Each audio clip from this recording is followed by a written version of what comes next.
Mishcon Academy digital sessions.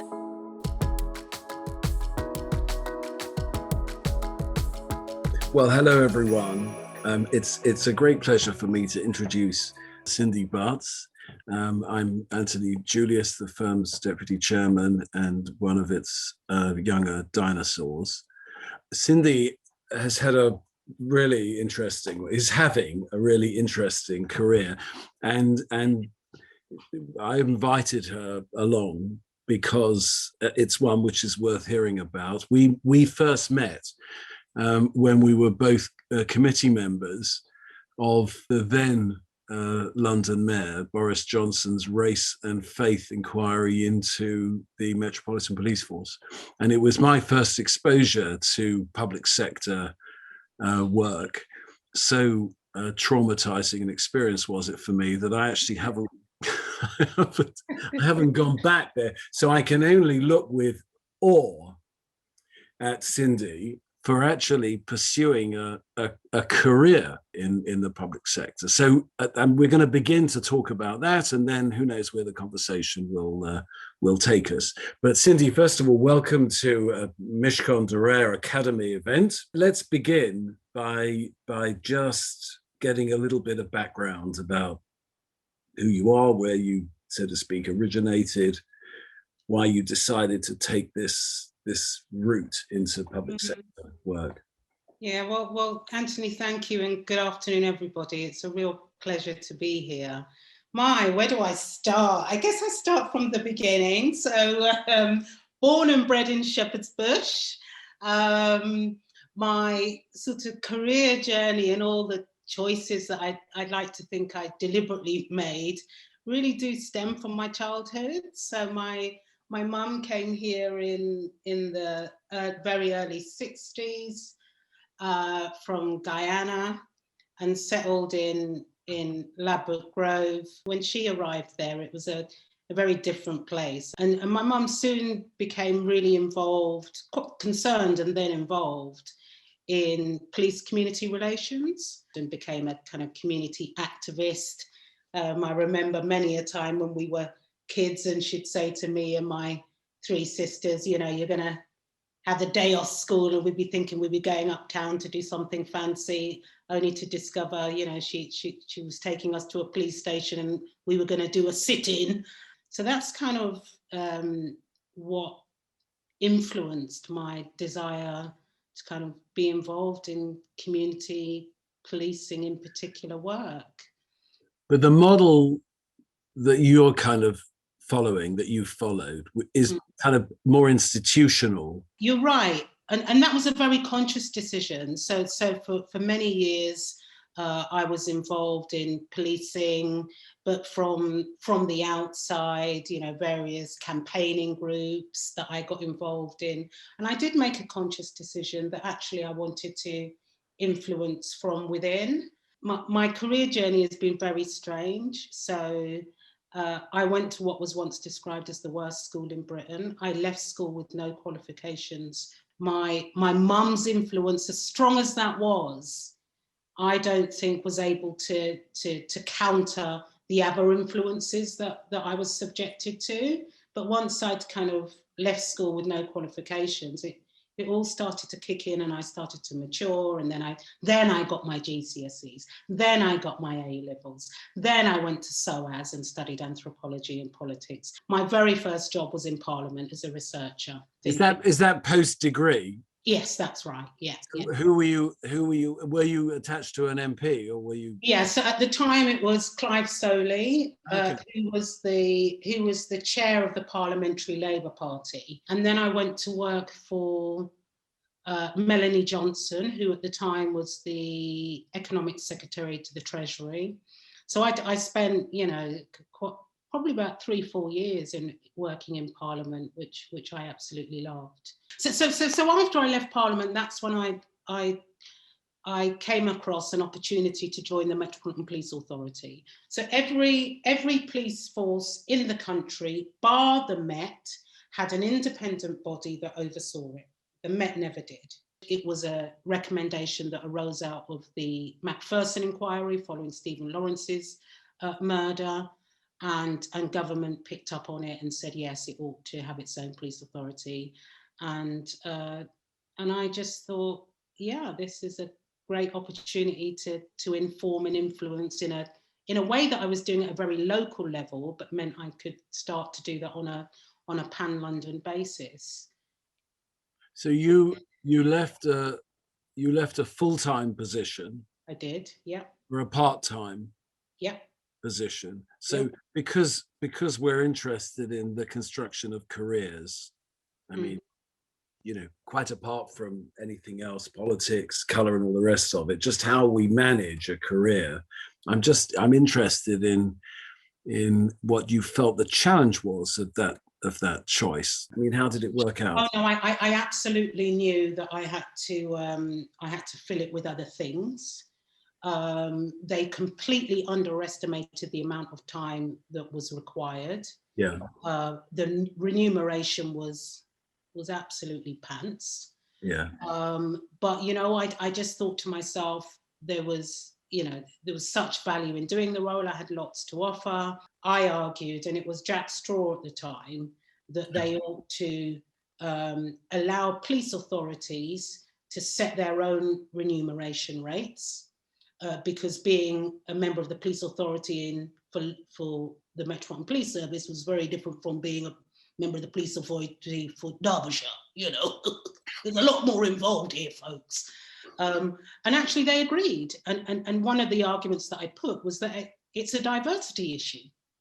You know, the fact that here I am, you know, not of pensionable age, dare I say it, I don't have, you know, a rich husband that I can call on. I'm not independently wealthy.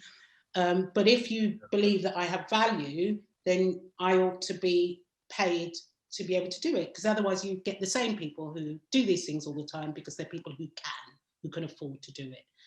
And they made that change. I ended up becoming the organisation's deputy chair, and there I was doing that role, which is how I met you.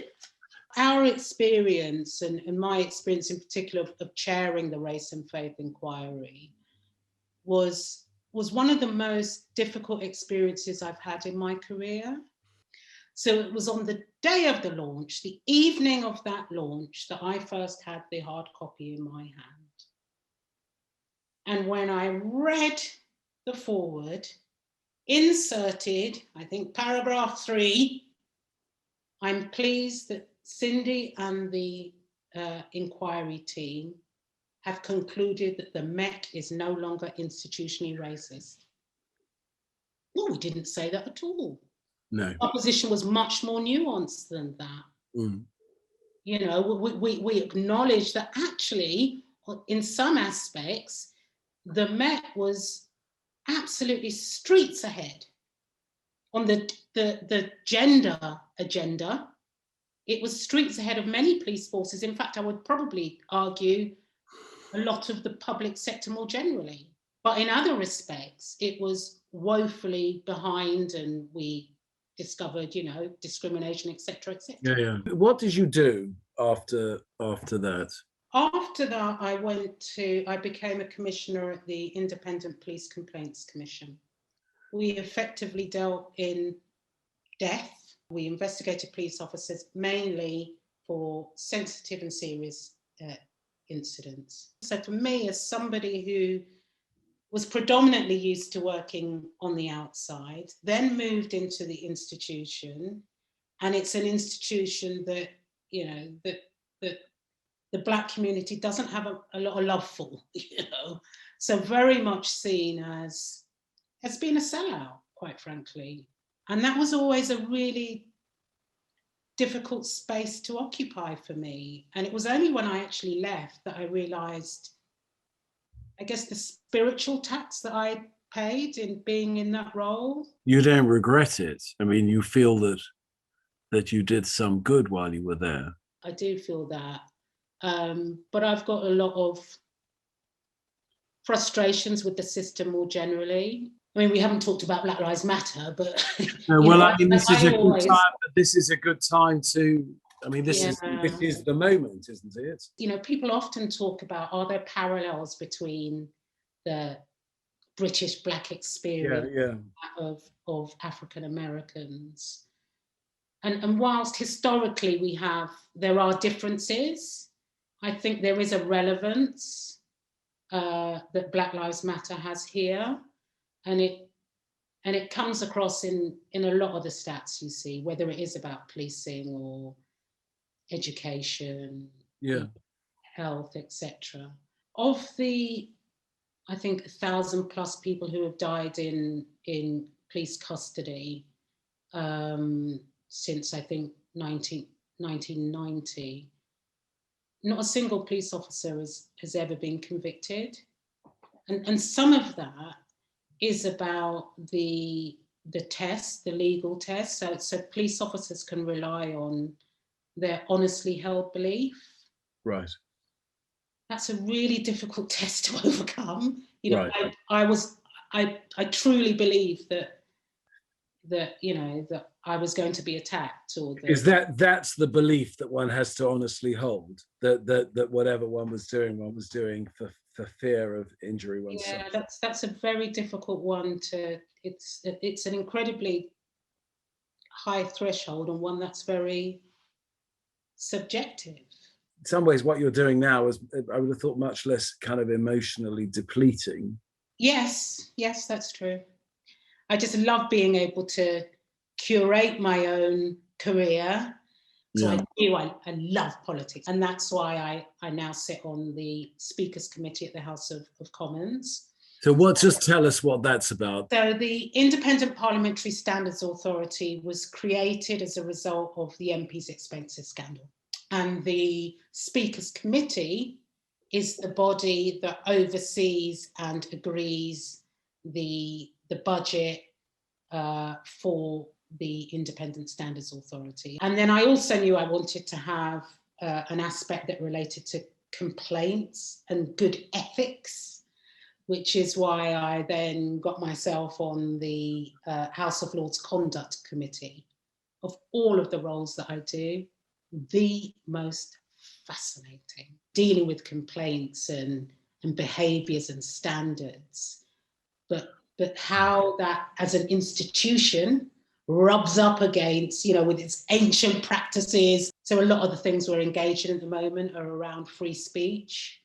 Politicians have gone onto Twitter and said things that, might have been offensive, et cetera, and so we're grappling with, what one might be able to say in their conduct in their private life versus in their public political lives, and how there isn't always that clear distinction between the two.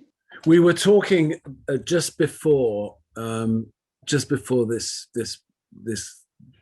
interview went live, so to speak. We were talking about vaccinations, because I said I'm getting my vaccination tomorrow.